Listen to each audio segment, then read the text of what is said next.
Hi everybody! So I thought I would show you a map of where our book is taking place because it occurred to me that some of you have never been to Wisconsin. So, with me included. But Wisconsin is way up here at the top. It's right next to that big lake. And there we are in Texas, way at the bottom. Way at the top, way at the bottom. So Wisconsin is very, very cold. That's Canada right there. And then, of course, the North Pole is right up there. So Wisconsin, where our book is taking place, it's very cold, as we are about to find out. In Chapter 2 of Little House in the Big Woods by Laura Ingalls Wilder. So we've been learning about Laura and Ma and Pa and Mary and baby Carrie. And we are about to learn about winter days and winter nights. So it begins with an illustration, not to give too much away, but wah. There may or may not be a bear in this chapter. The first snow came, and the bitter cold. Every morning, Pa took his gun and his traps and was gone all day in the big woods, setting the small traps for muskrats and mink along the creeks, the middle-sized traps for foxes and wolves in the woods. He set out the big bear traps, hoping to get a fat bear before they all went into their dens for the winter. One morning he came back, took the horses and sled, and hurried away again. He had shot a bear. Laura and Mary jumped up and down and clapped their hands. They were so glad. Mary shouted, "I want the drumstick! I want the drumstick!" Mary did not know how big a bear's drumstick is. You know, the drumstick is like the leg part. So imagine a big old bear, and then imagine his drumstick. Oh my gosh, that would be really big. Pretty much as big as Mary. So when Pa came back, he had both a bear and a pig in the wagon. He had been going through the woods with the big bear trap in his hands and the gun on his shoulder when he walked around a big pine tree covered with snow, and the bear was behind the tree. And here's the picture. Now, he is shooting the bear in the picture, but the bear is not yet dead in the picture. So the bear looks kind of surprised, like, oops. The bear had just killed the pig and was picking it up to eat it. Pa said the bear was standing up on its hind legs, holding the pig in its paws just as though they were hands. Pa shot the bear, and there was no way of knowing where the pig came from, nor whose pig it was. "So I just brought home the bacon," Pa said. There was plenty of fresh meat to last for a long time. The days and nights were so cold that the pork in a box and the bear meat hanging in the little shed outside the back door were solidly frozen and did not thaw. When Ma wanted fresh meat for dinner, Pa took the axe and cut off a chunk of frozen bear meat or pork. But the sausage balls or the salt pork or the smoked hams and the venison Ma could get for herself from the shed or the attic. The snow kept coming till it was drifted and banked against the house. So a snowdrift is a big pile of snow, and banked snow is pushed up against something. So piled up snow everywhere. In the mornings, the window panes were covered with frost in beautiful pictures of trees and flowers and fairies. Ma said that Jack Frost came in the night and made the pictures while everyone was asleep. Laura thought that Jack Frost was a little man all snowy white, wearing a glittery white pointed cap and soft white knee boots made of deerskin. His coat was white and his mittens were white, and he did not carry a gun on his back, but in his hands he had shining sharp tools with which he carved the pictures. Laura and Mary were allowed to take Ma's thimble and make pretty patterns of circles in the frost on the glass, but they never spoiled the pictures that Jack Frost had made in the night. When they put their mouths close to the pane and blew their breath on it, the white frost melted and ran in drops down the glass. Then they could see the drifts of snow outdoors and the great trees standing bare and black, making thin blue shadows on the white snow. Laura and Mary helped Ma with work. Every morning there were the dishes to wipe. Mary wiped more of them than Laura because she was bigger, but Laura always wiped carefully her own little cup and plate. By the time the dishes were all wiped and set away, the trundle bed was aired. Then, standing one on each side, Laura and Mary straightened the covers, tucked them in well at the foot and the sides, plumped up the pillows, and put them in place. Then Ma pushed the trundle bed into its place under the big bed. So a trundle bed fits underneath a different bed. So like in my grandmother's house when I was growing up, she always had a couple of trundle beds in the guest room. And then when all of us came to visit, we would pull out the trundles and it was like a big like mattress room. There were just tons of beds. So Laura and Mary sleep on a trundle bed all the time, and their bed just slides right under the big bed. After this was done, Ma began the work that belonged to that day. Each day had its own proper work. Ma used to say, wash on Monday, iron on Tuesday, mend on Wednesday, churn on Thursday, clean on Friday, bake on Saturday, rest on Sunday. Laura liked the churning and the baking days best of all the week. In winter, the cream was not yellow as it was in summer, and butter churned from it was white and not so pretty. Ma liked everything on her table to be pretty, so in the winter time, she colored the butter. After she had put the cream in the tall crockery churn and set it near the stove to warm, she washed and scraped a long orange-colored carrot. Then she grated it on the bottom of the old leaky tin pan that Pa had punched full of nail holes for her. Ma rubbed the carrot across the roughness until she had rubbed it all through the holes, and when she lifted up the pan, there was a soft, juicy mound of grated carrot. So it's like a cheese grater, but they made it themselves out of a can. She put this in a little pan of milk on the stove, and when the milk was hot, she poured milk and carrot into a cloth bag. Then she squeezed the bright yellow milk into the churn, where it colored all the cream. Now the butter would be yellow. Laura and Mary were allowed to eat the carrot after the milk had been squeezed out.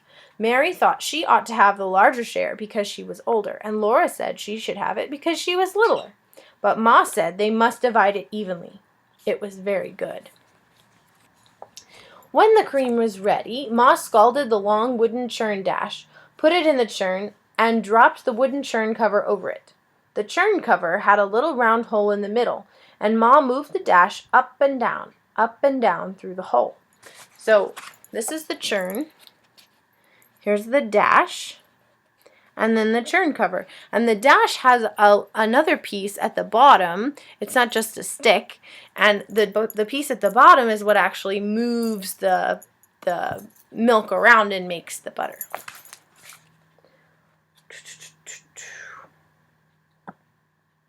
I lost my spot. She churned for a long time.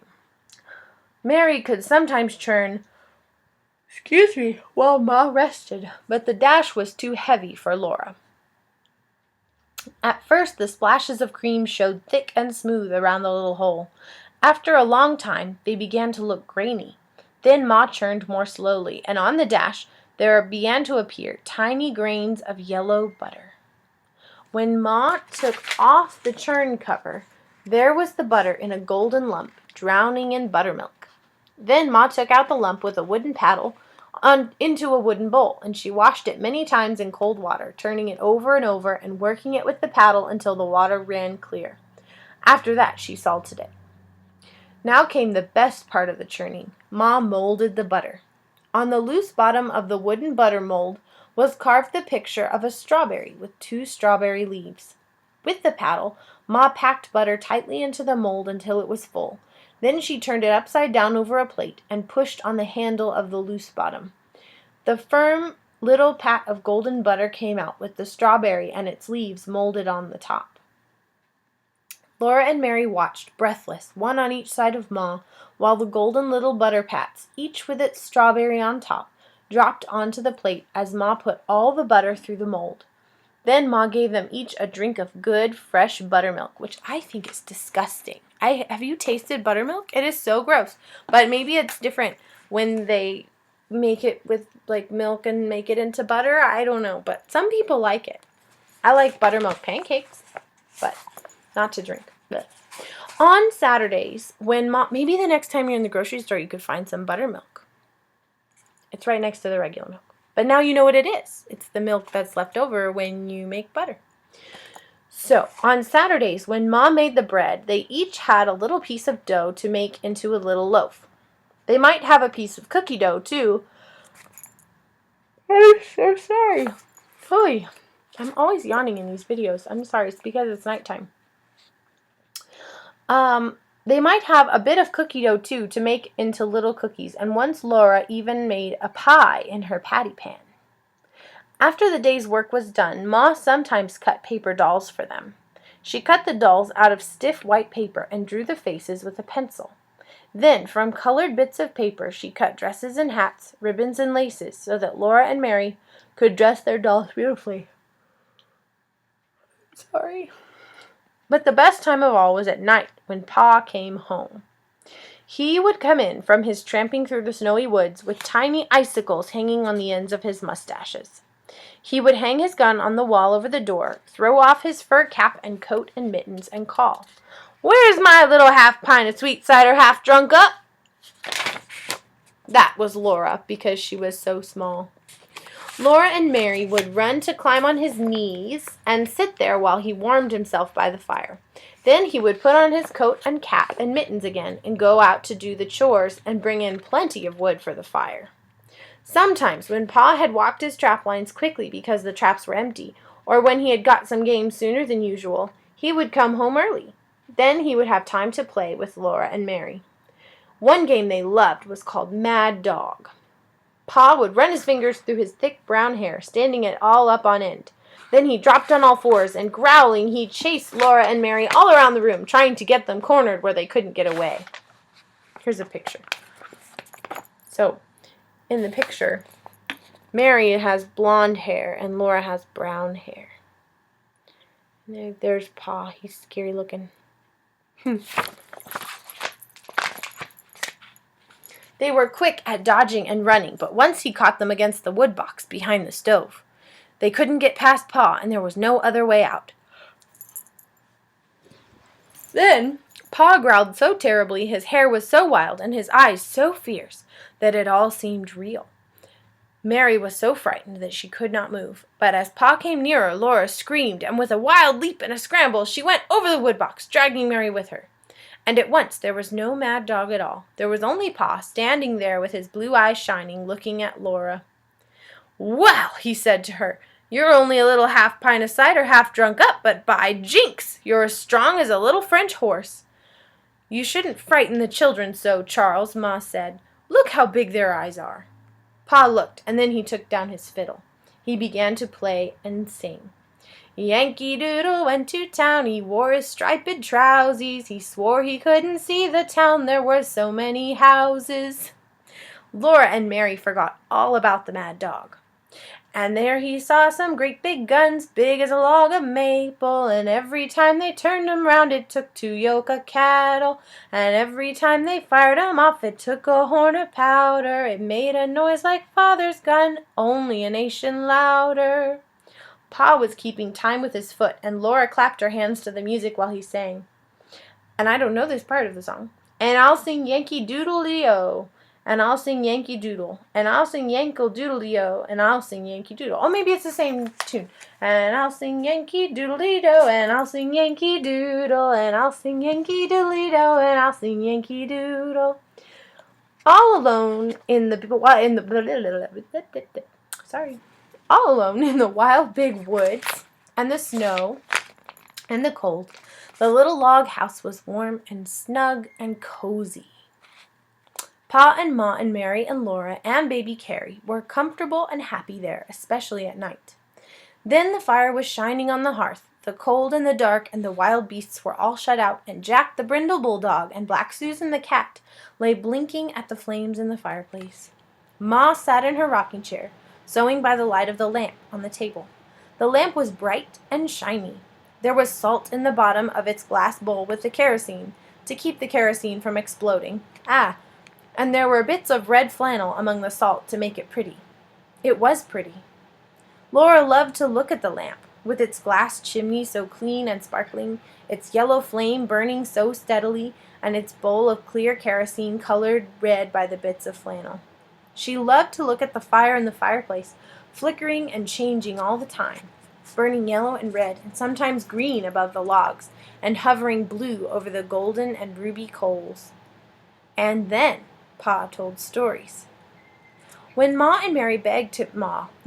when Laura and Mary begged him for a story, he would take them in his knees and tickle their faces with his long whiskers until they laughed out loud. My dad used to do that to me.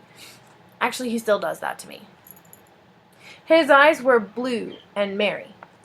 One night, Pa looked at Black Susan, stretching herself before the fire and running her claws out and in, like cats do. And he said, "Do you know that a panther is a cat? A great, big, wild cat?" "No," said Laura. "Well, it is," said Pa.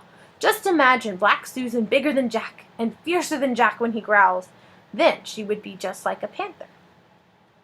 He settled Laura and Mary more comfortably on his knees and said, "I'll tell you about Grandpa and the panther." "Your grandpa?" Laura asked. "No, Laura, your grandpa, my father." "Oh," Laura said, and she wriggled closer against Pa's arm. She knew her grandpa. He lived far away in the big woods, in a big log house. Pa began. The story of Grandpa and the panther. And there's a picture of a panther, and it's super creepy. Ta-da! Your grandpa went to town one day and was late starting home.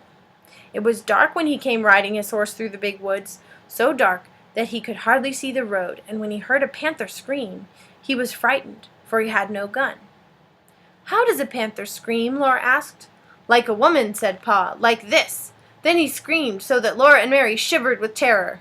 "Well, if he can do that, I guess it's not like a woman then." Ma jumped in her chair and said, "Mercy, Charles!" But Laura and Mary loved to be scared like that. The horse, with Grandpa on him, ran fast, for it was frightened too, but it could not get away from the panther. The panther followed through the dark woods. It was a hungry panther, and it came as fast as the horse could run. I'm sorry. It screamed now on this side of the road, now on the other side, and it was always close behind. Grandpa leaned forward in the saddle and urged the horse to run faster. The horse was running as fast as it could possibly run, and still the panther screamed close behind. Then Grandpa caught a glimpse of it as it leaped from treetop to treetop, almost overhead. It was a huge black panther leaping through the air like Black Susan leaping on a mouse. It was many, many times bigger than Black Susan. It was so big that if it leaped on Grandpa, it could kill him with its enormous slashing claws and its long, sharp teeth. Grandpa on his horse was running away from it just as a mouse runs from a cat. The panther did not scream any more. Grandpa did not see it anymore, but he knew that it was coming, leaping after him in the dark woods behind him. The horse ran with all its might. At last the horse ran up to Grandpa's house. Grandpa saw the panther springing. Grandpa jumped off the horse and against the door. He burst through the door and slammed it behind him. The panther landed on the horse's back, just where Grandpa had been. Oh, this is bad. Ugh. The horse screamed terribly and ran. He was running away into the big woods with the panther riding on its back and ripping his back with its claws. But Grandpa grabbed his gun from the wall and got to the window, just in time to shoot the panther dead. Grandpa said he would never again go into the big woods without his gun. So, a long time ago, when people lived way out in the wild, I guess people still do in some places, when they lived way out in the wild, they didn't really have a defense against all the different kinds of wild animals. Except their gun. So that's why they keep talking about how Pa takes his gun everywhere with him, because who knows what he's going to run into. When Pa told this story, Laura and Mary shivered and snuggled closer to him. They were safe and snug on his knees, with his strong arms around them. They liked to be there before the warm fire, with Black Susan purring on the hearth and good dog Jack stretched out beside her. When they heard a wolf howl, Jack's head lifted and the hairs rose stiff along his back. But Laura and Mary listened to that lonely sound in the dark and the cold of the big woods, and they were not afraid. They were cozy and comfortable in their little house made of logs, with the snow drifted around it and the wind crying because it could not get in by the fire. So, that's the end of chapter 2. The next chapter is called The Long Rifle. So I can only assume it is a story about Pa's gun, which is a rifle. It's long like that. And so we will find out more about that next time. Have a great evening. I'm going to go to bed, and you should too. See you next week. Bye.